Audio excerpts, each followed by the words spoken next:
मी आता माझ्या घराच्या बाहेर आहे आणि सकाळी बाहेर आलो आत्ता तर इथे पाहतो तर हा साप मरून आला आहे. हा बघा, वाहून आला आहे तो पाण्यातून. त्याला कोणीतरी मारलं आहे. हे बघा, डोक्यावरच कोणीतरी या फटका मारला आहे. आणि या सापाचं टेक्स्चर तुम्ही बघा, इतका सुंदर साप आहे आणि कोणाला तरी हा मारावा असं वाटला. कालपासून मी असे साधारण 2 तरी साप बघितले गटारामध्ये रात्री फिरत असताना. ते खास पाण्यामधलेच आहेत मला वाटतं. हे बघा किती सुंदर आहे बघा तो साप. साधारण 4 फुटाचा साप आहे हा.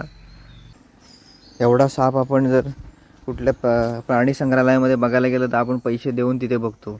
आपल्याला कोकणात ह्या सगळ्या गोष्टी जिवंत मुक्त संचार करताना पाहायला मिळतात. त्यावेळी आपण असं काहीतरी करतो त्यांना. किती सुंदर होता बघा साप. मी सेम साईजचा साप असा पोहताना पण बघितला. त्याचा व्हिडिओ तुम्हाला दाखवतो मी काल रात्री. तिकडे तोंड आहे जातोय तिकडे. हा कुठला साप आहे? तिकडे बाहेर. आणि आज सकाळी बघितलं तर हे बघा आमच्या दारात त्याच प्रकारचा साप. टेक्स्चर बघा त्या सापाचं काय सुंदर आहे ते. हे बघा. हा साप कुठला आहे हो? हा साप कुठला आहे? हा